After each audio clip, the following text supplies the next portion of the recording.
So hello everyone, कैसे हैं आप सब। आशा करता हूँ आप सब कोई बढ़िया होंगे।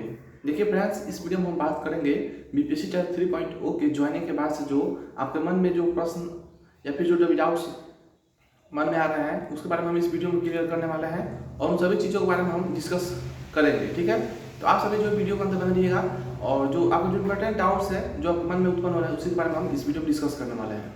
सबसे पहले बता दूँ कि मेरा जो ज्वाइनिंग हुआ है टेट 3.2 में मैंने 15 तारीख को ज्वाइन कर लिया हूँ, 15 मई को, और फाइनली मैं उस दिन से स्कूल में योगदान दे रहा हूँ और अपना पठन पाठन की प्रक्रिया शुरू कर दिया हूँ।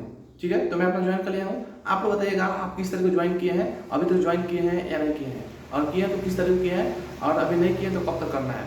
अब अभी जो आप लोग वीडियो कमेंट सेक्शन में कमेंट करके बताएं। फिलहाल देखिए मेरा जो पोस्टिंग है अभी किशनगंज में हुआ है और मैं जो मतलब यहाँ पर अभी मैं सर में ही रूम लिया हूँ, लेकिन यहाँ से मेरा जो स्कूल की दूरी है लगभग 16 से 17 किलोमीटर के आसपास दूरी है। ठीक है, तो यहाँ से जो अप डाउन गाड़ी से ही करना पड़ा है और उसके बाद वहाँ से बाइक से करना पड़ेगा। ठीक है, तो उसके लिए बाइक लेना पड़ेगा और यहाँ पे जो गाड़ी की सुविधा उतना अच्छी नहीं है। और आपको जानकारी के लिए मैं बता दूँ कि अभी जो टेट 3.0 में जो पोस्टिंग हुआ है और यहाँ पे जो स्कूलों में जो कैंडिडेट योगदान दे रहे हैं तो उन लोगों का जो अधिकांश ऐसा देखा गया है कि लगभग 70% ऐसे कैंडिडेट हैं, वो महिला हो या पुरुष हो, उन लोग का जो अलग डिस्ट्रिक्ट में दे दिया गया है और जो उनका पोस्टिंग हुआ है दूर दरा के गांव में ही किया गया है।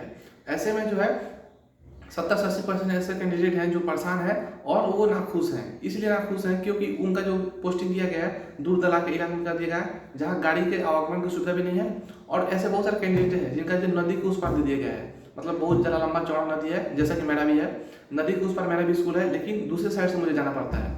तो ऐसे में जब मोटा मोटी 15 से 20 किलोमीटर के आसपास मेरा दूरी पड़ जा रहा है।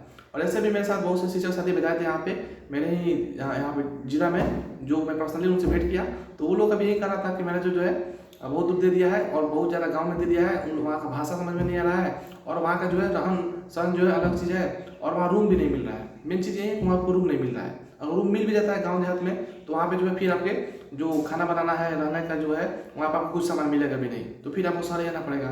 तो इसीलिए कैंडिडेट जो है शहर में आकर रहने की बातें कर रहे हैं। ठीक वैसे ही मेरा प्रॉब्लम है।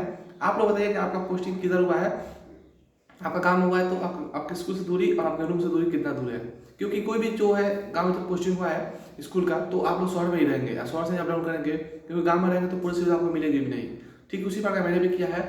और बता दूं अभी जो शिक्षक अभी ज्वाइन नहीं किए हैं तो उन लोगों को मैं बोलूँगा कि जल्द से जल्द ज्वाइन आप भी कर लें, क्योंकि इसके बीच आप लोगों का फिर सब गर्मी जो छुट्टी है शुरू हो जाएगा। तो ऐसे में जो शिक्षा विभाग का कैलेंडर है उसमें बताया गया है कि जो ग्रीष्मकालीन अवकाश है गर्मी का जो छुट्टी होने वाला है वो 2 जून से लेकर 21 जून तक होगा, मतलब मोटा मोटी 22 दिन का छुट्टी होता है। तो ऐसे में देखा जाए 1 जून को जो है संडे पड़ रहा है, ठीक है, जिस दिन मेरा बर्थडे है, और उससे पहले 31 तारीख को ही पढ़ाकर छुट्टी हो जाएगा। तो ऐसा कभी मोटा मोटी देखा जाए 10-12 दिन और पढ़ाना है, उसके बाद से फिर जो है गर्मी की छुट्टी हो जाएगा। और यहाँ पे देखा जाए जो DA है यानी जो डियरनेस अलाउंस बोलते हैं उसको, महंगाई भत्ता, जो कि सेंट्रल गवर्नमेंट के जितने भी कर्मी है और राज्य सरकार के जितने भी कर्मी होते हैं उन लोगों का जो है बेसिक सैलरी में जो है DA बढ़ता है। तो अभी जो 53% था उसको बढ़ाकर 2% बढ़ाया गया, जो कि 55% हो गया है। तो ये भी जो है सभी शिक्षकों को और जितने भी राजकर्मी है और जितने भी कर्मी है, सेंट्रल गवर्नमेंट हो चाहे राज्य गवर्नमेंट हो चाहे टीचर्स हो जो भी हो, सभी का ये बढ़ चुका है। ठीक है, तो इसके अलावा बता दूं कि अभी तो आप ज्वाइन नहीं किए तो ज्वाइन कर लें। और बात रहा सैलरी का, तो बहुत सारे ऐसे कैंडिडेट पूछ रहे हैं कि जो मैं ज्वाइन किया हूँ 15 तारीख को, 15 मई 2025 को, तो मेरा सैलरी जो है कितना मिलेगा, कब मिलेगा, कैसे मिलेगा, और आपके प्राण को लेकर भी हमें यहाँ बात करने वाला है। तो देखिए सबसे पहले बता दूं अगर आप 15 तारीख ज्वाइन किए हैं तो ऐसे में देखना मिलेगा कि ये महीना जो है 31 तारीख को है, मतलब 31 मई को ये महीना खत्म होने वाला है। तो आप 15 तारीख को ज्वाइन करेंगे तो मतलब 16-17 दिन हो जाएगा। तो इसका मतलब जो सैलरी मिलेगा आपको अगले महीने मिलेगा, जैसे कि सब किसी को मिलता है। तो 31 मई तक का योगदान जब आपका मतलब खत्म हो जाएगा मंथ, तो अगले मंथ में यानी जून में जो है आपका मोटा मोटी, जैसे मई में जो है 25 तारीख के आसपास आपका जो एब्सेंटी बन जाता है DRC में, तो वहाँ से जो है फिर सैलरी आगे बढ़ता है DRC से, सॉरी DO ऑफिस आता है, वहाँ से आपका सैलरी जो बन के ट्रेजरी ऑफिस से आपके अकाउंट में आता है। तो मोटा मोटी 5 तारीख के आसपास देखा गया है कि सभी शिक्षकों का, BPSC शिक्षकों का जो सैलरी आ जाता है। तो मोटा मोटी मान के चले थोड़ा लेट भी होता है, तो 10 जून के आसपास जब आप गर्मी की छुट्टी बिता रहे होंगे उस समय आपको जो सैलरी देखने को मिल सकता है, और जो आप बैंक अकाउंट देंगे उसी में आपको सैलरी देखने को मिलेगा। हालांकि उसका प्रोसेस जो है धीरे धीरे चल रहे हैं और आपका भी अकाउंट नंबर सब चीज़ें मांगी जाएंगी, उसको आपको देना पड़ेगा, जैसे आधार कार्ड, पैन कार्ड जो कि आप ज्वाइनिंग करते समय दिए वो डॉक्यूमेंट। तो उसके अलावा आपको बैंक पासबुक, चेकबुक, ये सब चीज़ें लगेंगी और आपका आधार कार्ड, पैन कार्ड भी लगेंगे। उसके बाद आपका जो प्लान जनरेट होगा तो नेक्स्ट मंथ से जो है प्राण कार्ड में जो बातें हो रही है वो जून के मंथ से आपका जो सैलरी बनेगा वो प्राण कार्ड से बनेगा और उसमें आपका एनपीएस कटौती होगा। ये जो मई का मंथ है इसमें आपका जो सैलरी बन रहा है टोटल उतना ही मिलेगा, उसमें किसी प्रकार कोई एनपीएस कटौती नहीं होगा, ठीक है। और सैलरी को मैं बता दिया कि जो मई मंथ का सैलरी है चाहे आप कभी भी ज्वाइन किए हो, इसका जो सैलरी है जून के 5 तारीख से 10 तारीख के बीच में आपको जून में मिल जाएगा, ठीक है। अब प्राण कार्ड की जो बातें हैं उसको लेकर हर एक जिले से नोटिस आ रहे हैं, लगभग 4-5 जिले से आ चुके हैं और ऐसे में जो 38 जिला है धीरे धीरे सभी से आ जाएंगे। तो आपका जिला का जब आएगा तभी आप आवेदन कीजिएगा। आवेदन के लिए क्या करना है, आपका योगदान प्रपत्र होना चाहिए, ज्वाइनिंग लेटर होना चाहिए, प्रोविजनल ज्वाइनिंग लेटर होना चाहिए, Aadhaar card, PAN card, bank passbook या चेकबुक और फोटो लाना चाहिए साथ में। इन सभी डॉक्यूमेंट्स अपने पास रख के अपने मोबाइल से भी अप्लाई कर सकते हैं, नहीं तो साइबर कैफे पे जाकर आप वहाँ से 100-200 देखकर वहाँ पे भी अपना अप्लाई करवा सकते हैं।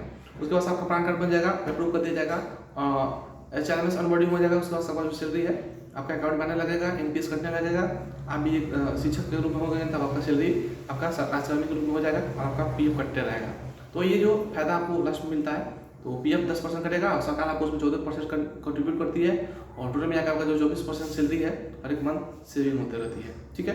तो अभी तक लिए अपडेट है, कोई जानकारी लेना चाहते हैं तो आप कमेंट कर सकते हैं। बाद में ऐसे ही अपडेट जो है मैं आपको इस चैनल में प्रोवाइड करता रहता हूँ। और जैसा कि मैंने बताया कि मेरा जो सिलेक्शन है टाइप 3.0 PRT 125 में हुआ है और मेरा जब पोस्टिंग है किशनगंज दिया गया है, जो कि मेरे घर से लगभग 550 किलोमीटर के आसपास ही है, ठीक है। 550 से कम नहीं है, 550 किलोमीटर के आसपास है। ये थोड़ा 10 किलोमीटर 20 किलोमीटर आगे पीछे हो सकता है। अभी थोड़ा और अंदर में जो दे दिया है ना इधर, तो मेरा लगभग 600 किलोमीटर पड़ जाएगा, ठीक है।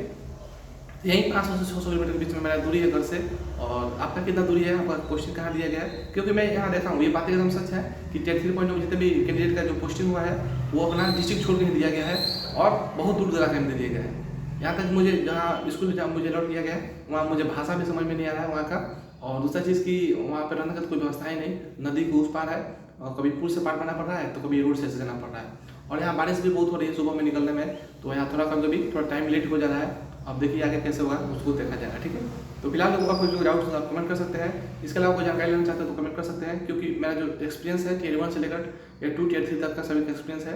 और इससे पहले मेरे भी जितने भी दोस्त यहाँ थे सभी ज्वाइन है टीचर्स में ही, तो उससे संबंधित मेरी जानकारी मिलती रहती है और शिक्षा विभाग संबंधित जो भी अपडेट आती है तो मैं आपको जानकारी देता रहता हूँ। इसके अलावा कोई डाउट हो तो आप कमेंट कीजिएगा। मिलते हैं नेक्स्ट अपडेट साथ अगले वीडियो में। वीडियो देखने के लिए धन्यवाद।